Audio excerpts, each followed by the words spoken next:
ஊரெல்லாம் ஒரே பேச்சு. F-15 விமானி அவரை கண்டுபிடிப்பதற்கான வேலைகள் தொடர்ச்சியாக ஈரானுடைய எல்லை பகுதியில் நடந்துகிட்டு இருக்கு. இதில் பக்தியாரி அப்படிங்கிற அந்த பழங்குடியின கூட்டம் அவரை தேடுவதில் ரொம்ப மும்முரமாக ஈடுபட்டுக்கிட்டு இருக்காங்க. காரணம் என்னென்னா பரிசு தொகை அதிகம்ங்கிறதுனால. இன்னொரு புறம் அந்த காணாமல் போன விமானியினுடைய பெயர் கர்னல் டேவிட் வில்லியம் அப்படிங்கிறதும் அவர் பிடிபட்டு விட்டார் அப்படிங்கிறது தொடர்பான புகைப்படம் ப்ளஸ் வீடியோ காட்சிகளும் நமக்கு கிடச்சிருக்கு. அதைத்தான் நம்ம இங்கே டீட்டெயில்டாக பேச போகிறோம். இதற்கு அப்படியே பேரலில் துபாயில் ஒரு வானளாவிய கட்டடம் தீப்பிடிச்சு எரியக்கூடிய காட்சிகள். அதற்கு அப்படியே இன்னொரு புறம் குவைத்தில் நிதி அமைச்சக கட்டிடத்தின் மீது ஏற்பட்டு இருக்கக்கூடிய சேதம். இப்படி உலகளாவிய செய்திகளை ஒட்டுமொத்தமாக உங்கள்கிட்ட உண்மைத்தன்மையோடு கொண்டு வந்து சேர்க்குறேன். டீட்டெயில்டாக பேசுவோமா? வாங்க பார்க்கலாம் உறவுகளே. இது பிரசாத் சிக்னேச்சர். உங்களுடைய தொழில் சம்பந்தமான விளம்பரங்களை நமது சேனலில் ஒளிபரப்ப உங்களுக்கான அருமையான வாய்ப்பு. நமக்குன்னு ஒரு வீடு, அது எல்லாரோட வாழ்நாள் கனவு. ஒரு முறை தான் முடிவெடுக்க போறீங்க, அதை சரியாயிடுங்க. கிரியேட்டர் கன்ஸ்ட்ரக்ஷன்ஸ் உங்களோட கனவு இல்லத்தை சூப்பர்வா டிசைன் பண்ணி அழகா கட்டித்தராங்க. இன்டீரியர் டிசைன்லையும் இவங்க தான் டாப். North west interiors. தொடர்புக்கு 7299079991. காணாமல் போன விமானிகளுக்காக ப்ரே பண்ணுங்க அப்படின்னு ஒரு தாய் தன்னுடைய அழுகுரலோடு எக்ஸ் வலைத்தளத்தில் ஒரு வார்த்தைகளை பதிவு செஞ்சுருக்காங்க. அதுக்கு பாகிஸ்தானில் இருக்கக்கூடிய ஈரான் தூதரகம் எழுதியிருக்கக்கூடிய பதில் வார்த்தைகள், அதைத்தான் இப்போ நம்ம பார்க்க போகிறோம். உங்களுடைய மகன்கள் ஈரானுடைய காவலில் இருப்பதை விட டொனால்டு ட்ரம்பின் கீழ் அதிக ஆபத்தில் உள்ளனர் அப்படிங்கிறத உணர்ந்துக்கோங்க. அது மட்டும் கிடையாது, எங்களை நீங்கள் நம்புங்க. அவர் எங்ககிட்ட கிடைச்சாருன்னா அவர் பொழைச்சிருவாருன்னு அர்த்தம். அவரை நாங்கள் பத்திரமா அனுப்பிச்சி வச்சுருவோம். ஆனால் இது ட்ரம்பினுடைய கையில் போய் அவர் மாட்டினார்னா அவரோட உயிரோடு இருப்பாரா அப்படிங்கிறத யோசிச்சு பாருங்க அப்படிங்கிறத எழுதியிருக்காங்க. மக்களையும் மனிதாபிமானத்தையும் ரெண்டையுமே சரிசமமாக வச்சு பார்க்கக்கூடியது தான் ஈரான் அப்படிங்கிற வார்த்தையும் எழுதியிருக்காங்க. மனிதாபிமானத்தினுடைய கண்களாக கண்ணியத்தோடு மக்களை நடத்துறதுக்கான வேலையைத்தான் ஈரான் செய்யும் அப்படிங்கிற விஷயத்தையும் அவங்க பதிவு செஞ்சுருக்காங்க. கோகிலுயே அப்படி இல்லாட்டி இந்த போயர் அக்மத், இந்த ரெண்டு மாகாணங்களுக்கு இடையில, அதாவது ஈராக்கு ஈரான் எல்லை, இந்த ரெண்டு இடப்பட்ட கேப்பில் தான் F-15 விமானத்தை சுட்டு வீழ்த்தியிருக்காங்க. அதற்கு அப்புறம் நடந்தது அப்படிங்கிறது 2 பைலட்டு அதுக்குள்ளே இருந்தாங்க ஒரு விமானத்துக்குள்ளே.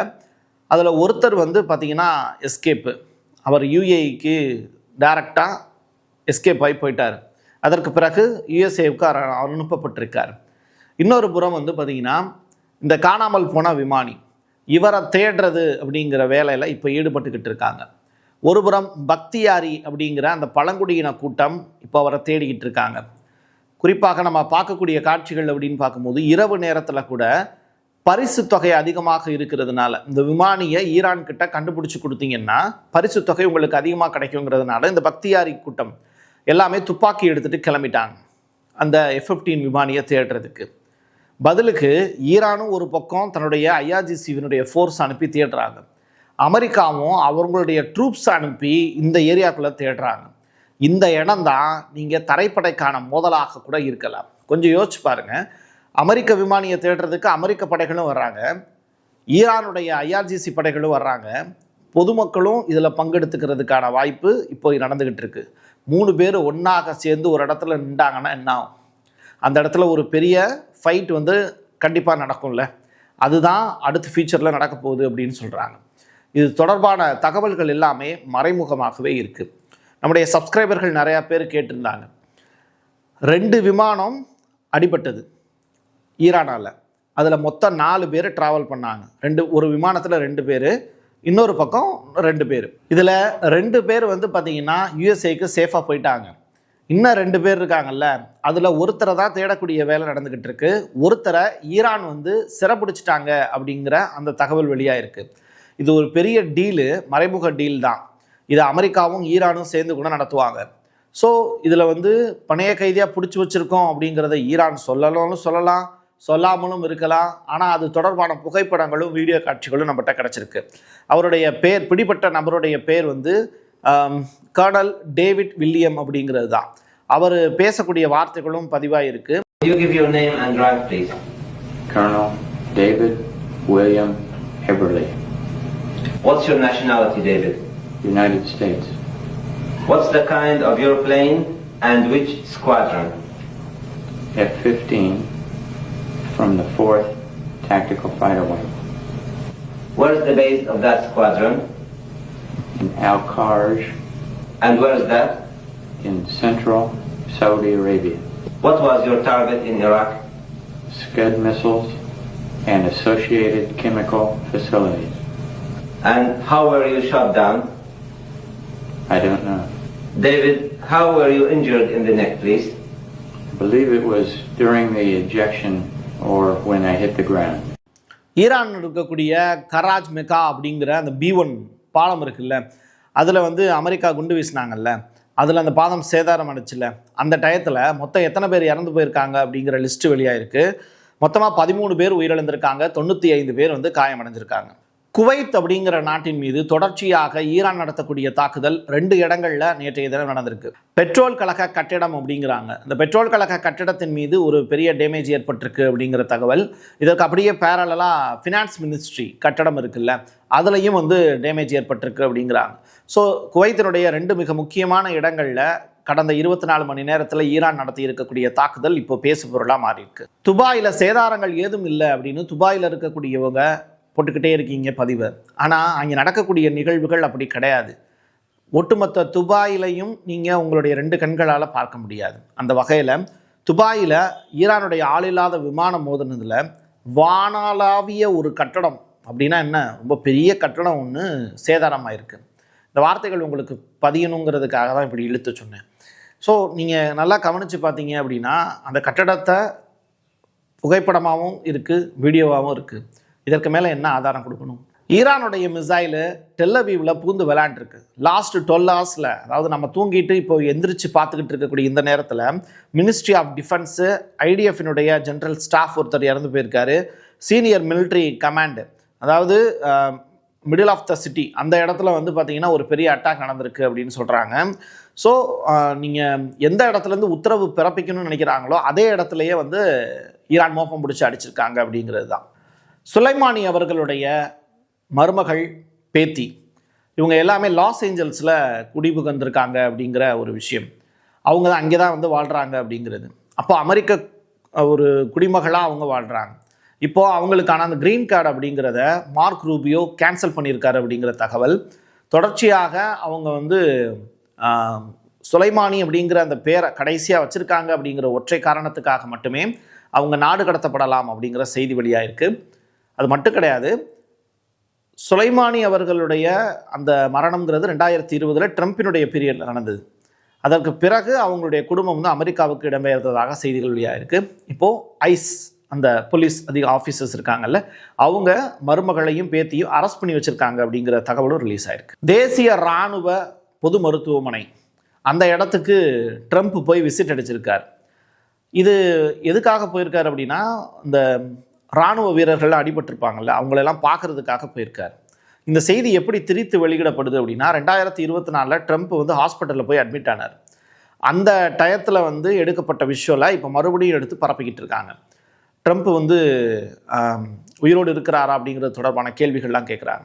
ட்ரம்ப்புக்கு ஒன்றும் ப்ராப்ளம் கிடையாது, ட்ரம்ப்பால் தான் மற்றவங்களுக்கு ப்ராப்ளம். ஸோ நீங்கள் பொய்யான செய்திகள் சிலது பரவிட்டு இருக்கு, அதை கண்டுபிடிக்க தெரியணும் நமக்கு. இதுக்கு பேர் தான் ஃபேக்ட் செக் இப்படிம்பாங்க. ஸோ அந்த வகையில் வந்து ட்ரம்ப் நல்லா தான் இருக்கார். அவர் மிலிட்ரி ஆஃபீஸர்ஸை போய் நேரடியாக போய் பார்க்க போயிருக்காரு. அதனால் ஒரு நாள் வந்து அவரை பற்றிய செய்திகளோ ட்ரம்ப்புடைய இன்டர்வியூவோ எதுவுமே இன்னைக்கு வராது அப்படிங்கிறத வாஷிங்டன் இப்போது செய்தியாக வெளியிட்டிருக்காரு. ஜெர்மனி இரட்டை வேடம் போடுது அப்படிங்கிறத ஈரானுடைய ஃபாரின் மினிஸ்டர் அப்பாஸ் அராக்கி சொல்லியிருக்காரு. அதாவது இஸ்ரேல் வந்து ஒரு அழுக்கு வேலையை செய்து அப்படின்னு சொல்கிறாங்க. யார்? ஜெர்மனி சொல்கிறது. ஆனால் அந்த அழுக்கு வேலைக்கு துணையாக யார் போகிறா அப்படின்னா ஜெர்மனி தானே போகுது அப்படிங்கிற கேள்வியும் ஈரானுடைய ஃபாரின் மினிஸ்டர் கேட்டிருக்காரு. இஸ்ரேலுக்கு சொந்தமான ஒரு கப்பல், அந்த கப்பல் மீது இப்போ ஈரானுடைய IRGC படை ஸ்டேட் ஆஃப் ஹார்மஸ் பக்கத்தில் ஒரு அட்டாக் நடத்தியிருக்காங்க அப்படிங்கிற செய்தி வெளியாயிருக்கு. இதில் அந்த கப்பலுக்கு பெரிய அளவிலான டேமேஜ் ஏற்பட்டிருக்கு அப்படிங்கிற தகவல். பொய்யான தகவல் சொல்லி அவங்க உள்ளே என்ட்ராயிருக்காங்க, அதனால நாங்கள் ஈரானுடைய IRGC படை அவங்க மேலே தாக்குதல் நடத்தணும் அப்படிங்கிற அந்த தகவலும் இப்போ ரிலீஸ் ஆயிருக்கு. வாடி அல் ஒயான் அப்படிங்கிற இடம், இது வந்து லெபனானுக்கு பக்கத்தில் இருக்கக்கூடிய இடம். லெபனானில் இருக்கக்கூடிய ஹிஸ்புல்லா படை தொடர்ச்சியாக FPV அப்படிங்கிற அந்த குறுகிய கால ஏவுகணைன்னு சொல்லுவாங்கள்ல, அதை வச்சு அட்டாக் பண்ணியிருக்காங்க. இதில் இஸ்ரேலுக்கு ஏகப்பட்ட சேதம் ஏற்பட்டிருக்கதா தகவலுடைய இருக்குது. இந்த FPV பற்றி ஏற்கனவே பலமுறை நான் சொல்லியிருக்கேன். ஸோ இந்த ஆயுதங்களை வைத்து எளிமையாக அவங்கள வேட்டையாடிக்கிட்டு இருக்காங்க. ரெண்டாவது, ஹிஸ்புல்லா தோல்லையே சுமந்து போகக்கூடிய அந்த மிசைலை வச்சு தான் அட்டாக் பண்ணுறாங்கங்கிற தகவல். நீங்கள் பெரிய பெரிய பாரத்தை சுமந்துக்கிட்டு நடந்தே போய் எதிரிகளை அட்டாக் பண்ணுறது அப்படிங்கிற ஒரு முறை, அப்படிப்பட்ட ஒரு அட்டாக்கை தான் இப்போ அவங்க செஞ்சிட்ருக்காங்க. எளிமையாக எதிரிகளை இலக்கு வைப்பதற்கும் அது சாதகமாக இருக்குது அப்படின்னு சொல்கிறாங்க. தங்கிட்ட இருக்கக்கூடிய சின்ன சின்ன ஆயுதங்களை கூட எளிமையாக கையாண்டு எதிரிகளை வீழ்த்துவதற்கு வல்லமை படைத்தவர்களாக ஹிஸ்புல்லா படையினர் மாறி இருக்கிறார்கள்ங்கிறது தான் யதார்த்தமான உண்மை. இந்த போர் விமானி F-15 போர் விமானியை கைது பண்ணுறதுக்கு ஈராக் சைடில் இருந்து நிறையா உதவிகள் கிடைச்சதா இப்போ தகவல் ரிலீஸ் ஆயிருக்கு. இதை உறுதிப்படுத்தக்கூடிய வகையில் ஈரானுடைய செய்தி தொடர்பாளர் ஒரு முக்கியமான ஸ்டேட்மெண்ட் ஒன்று சொல்கிறாரு.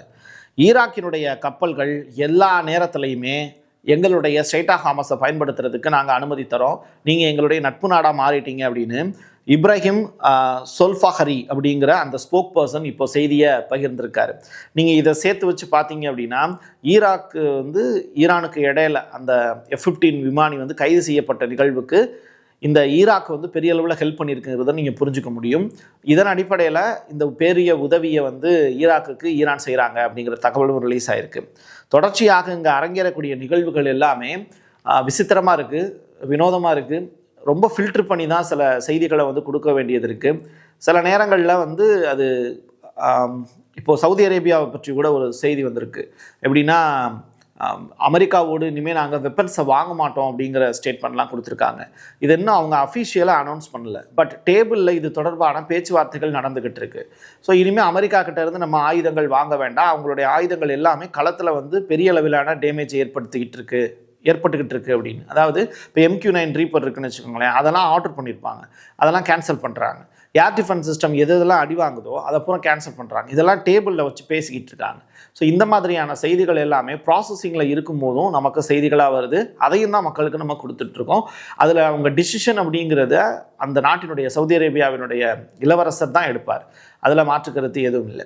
ஸோ நடக்கக்கூடிய நிகழ்வுகளை எது ப்ராசஸில் இருக்கோ அதையும் சொல்கிறோம், எது முடிஞ்சிருச்சோ அதையும் சொல்கிறோம். அதுக்கு பிறகு செய்தியாக வெளியிட்டதற்கு பிறகு அதையும் ஊர்ஜினப்படுத்தி நம்ம சொல்கிறோம். கிடைத்திருக்கக்கூடிய தகவல்கள் உண்மைத்தன்மையானது அப்படிங்கிறத நீங்கள் நம்பினீங்கன்னா உங்களுடைய நண்பர்களுக்கும் உறவினர்களுக்கும் ஷேர் பண்ணுங்கள். என் கையெழுத்து என் மக்களுக்கானது உறவுகளே. மீண்டும் ஒரு பதிவில் சந்திக்கலாம். நன்றி, வணக்கம். உங்களுடைய தொழில் சம்பந்தமான விளம்பரங்களை நமது சேனலில் ஒளிபரப்ப உங்களுக்கான அருமையான வாய்ப்பு. Prasad signature media broadcasting private limited. நீங்க நியூஸ் ரீடரா மாறணுமா, கண்டென்ட் கிரியேட்டரா உருவாகணுமா, சேட்டலைட் சேனல்ல ரிப்போர்ட்டரா வேலை பார்க்கணுமா, டாக்குமெண்ட்ரி மேக்கிங்ல இருந்து ஜேர்னலிசம் பற்றிய முழுமையான பயிற்சி பெற உங்களுக்கான அருமையான வாய்ப்பு. எங்களை தேடி வாங்க. ஆன்லைன் மற்றும் நேரடி பயிற்சி வகுப்புகளும் சர்டிபிகேட் கோர்ஸாவே கத்துத்தரும். மீடியா துறையில் 10 ஆண்டுகளுக்கு மேல அனுபவம் உள்ளவர்கள் பயிற்சி கொடுப்பார்கள். வாய்ஸ் ஓவர் தொடங்கி வாய்ஸ்லெஸ் பீப்புளுக்காக உங்களை சிறந்த ஜேர்னலிஸ்டா உருவாக்க வேண்டியது எங்களோட பொறுப்பு. ஸ்கூல்ஸ் அண்ட் காலேஜஸ்ல ஜூனியர் ஜேர்னலிஸ்ட்ங்கிற பேர்ல ஒர்க் ஷாப்பும் கண்டக்ட் பண்ணி கொடுக்கிறோம்.